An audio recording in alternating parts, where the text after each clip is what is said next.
Small and medium firms in Singapore will get stronger cybersecurity support through a new central hub offering workshops, system evaluations, and post-incident help. The move also aims to boost business confidence in digitalisation, as more than 8 in 10 organisations here reported cybersecurity incidents each year. Nikhil Khattar reports.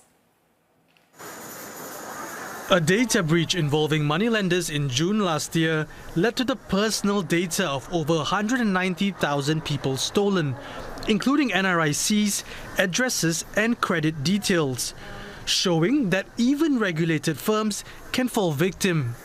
A lot of these adversaries, they will not necessarily attack the strongest companies. They will assess your entire supply chain and obviously attack the weakest link in the whole supply.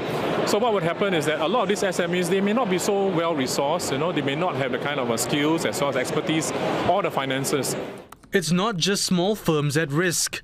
Vendors that provide IT systems can also present potential entry points for attackers. ICT vendors, including those pre-approved, will now need to meet basic cybersecurity standards, simple steps to keep systems and data safe. This will give businesses more confidence that their partners have good cyber hygiene and helps build stronger, more secure supply chains for everyone.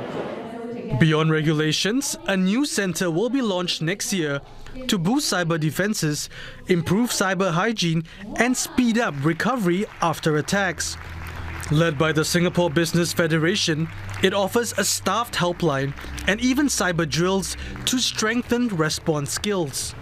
When their data is locked up by ransomware or they are compromised, they don't know who to turn to, what recourse they have, and what resources that are available to them.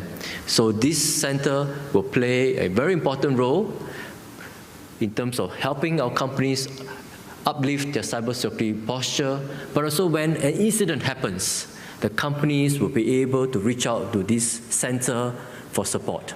Mr. Tan says investing in cybersecurity is key, not just to protect business operations, but to earn the trust of partners and customers. He adds that the government will work with enterprises to secure Singapore's cyberspace. And we'll discuss this further with the Chief Executive of the Singapore Business Federation. Mr. Kok Peng Soon joins us in the studio now. Peng Soon, great to have you with us again. Thank you. Now let's talk about the gaps, first of all, that the Cyber Resilience Centre will be addressing. And why is this such a timely moment to introduce this? Thank you for the question. You asked why timely? Because cybersecurity is now becoming a clear and present danger for many businesses in Singapore. Based on our National Business Survey, cybersecurity attack was the most concerning trend for businesses over the next 12 months. And they are right to be concerned. As reported in your report, 8 in 10 organizations in Singapore suffer a security incident. And in fact, 1 in 2 has multiple attacks. Ransomware, phishing attack, as well as malware is coming on the rise. And get this, 3 in 5 of the ransomware attacks target the SMEs. So I think that's a very, very valid concern. Yeah. So as we try to encourage more and more businesses to exploit technology, to use AI, go cloud and digitalize, we need to help them pay attention to cybersecurity. If they are not able to pay attention to that, they cannot reap the benefits of digitalization.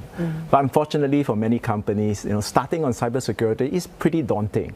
So as the Apex Business Chamber, we want to see what we can do to help them overcome the barriers and get them started and make the whole process less daunting. Yeah, as you've mentioned with the figures earlier, SMEs really are quite a vulnerable group of companies when it comes to cyber attacks. What are some of the key challenges you feel that the SMEs are facing that are unique to their situation, and how is that going to be helped by this centre? So SMEs are prime targets for cyber attacks because they just don't have the cybersecurity resources. They don't have the knowledge, they don't have the experience, they don't have the manpower. A lot of time, they don't have a dedicated IT team, and of course, they don't have enough financial resources. But at the same time, many SMEs underestimate their risk exposure. They say that, oh, I'm small. Maybe my data is of no value. Why would I be a target? And that's where they are wrong. In reality, SMEs are prime targets for the attackers precisely because they have weaker defenses and more and less resources. So for the attackers, SMEs are what they call low-hanging fruits. Because many of them use outdated hardware and software, they don't spend a lot of time training their employees to be aware of security risks, and they don't even use basic protection like two-factor authentication. So as a result, they're very prime targets. And guess what? When they're being attacked, many of these SMEs choose to pay the ransom. Why, we may ask? Well, number one, because they don't have a dedicated IT team, they don't know who to turn to, and so they felt compelled that they have to listen to the demands of the attackers. And number two, precisely because they don't have a lot of resources, they don't want to invest in time and effort to restore their data, and they're very worried about disruption in their business flow. And so the next best thing to do is kind of pay off the ransom and hoping that the data will be restored. And this is where the centre comes in, right? So in this case, we know that apart from a staffed helpline, there's also cyber drills that will help to strengthen their response skills. How else will this centre directly impact and empower the SMEs to protect themselves sufficiently? So this centre is a very unique setup in two dimensions. Number one is a public-private initiative. So it's not just SPF. We wrote in the Chinese Chamber of Commerce because we know that many SME tauges are Mandarin speaking is important to address their needs. We also bring in the SG Tech, which is the Industry Association of IT Companies, because we need them. And we work together with the public agency, in this case, CSA. And it's very unique because it provides end-to-end support from pre-incident to post-incident. So pre-incident, you mentioned the clinics. It's like going for a health checkup, right? You need to know where you are in terms of the gaps. It's also about getting into some of the cyber essentials mark and cyber trust mark, and also workshops and drills. But when something happens, the good thing about this center is now you have a helpline. You can call the helpline to find out what help you need. The hotline will help you in giving you advice on containment, what you can do for containment, your regulatory advice, as well as give you a list of pre-qualified vendors that you can talk to help into response. So in a way, it's like the parallel I draw is like Scam Shield. Right, as consumers, the government has been drilling us. If you do not know where it's a scam, you want to report a scam, what number do you call? Right, I shan't test you. It's 1788. So the hotline for the businesses for this is the same thing. It's a hotline for them to call to get some of this advice.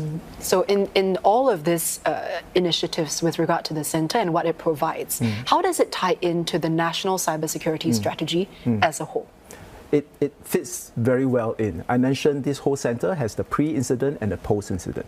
So how it fits in is with the pre-incident engagement with companies, we'll get a better sense, right, of what a company's challenges are in overcoming cybersecurity. We get a better sense. Today, there are only about 600 organizations who are on cyber essentials and cyber trust mark.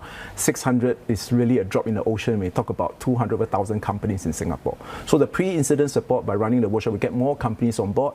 Then we will get more companies to be beefed up, and the inputs from them can feed the policy making. But what's excite us is really the post-incident, because we know that many of the SMEs today, they don't report their incidents because they are not comfortable, they are concerned about penalties from the governments and all that. So having this secure hotline being set up by the Singapore Business Federation, it allows them to call anonymously, to report that. And if we get more of these calls, we will have a better sense of the overall threat landscape in Singapore, and that will feed into CSA, which then consolidate and have a better sense making of the threats that's attacking Singapore. Now, so far you've been mentioning a lot of the immediate support systems that the SMEs can tap into. How about steps that can empower them in terms of long-term cyber resilience? What can they expect from this centre in that respect?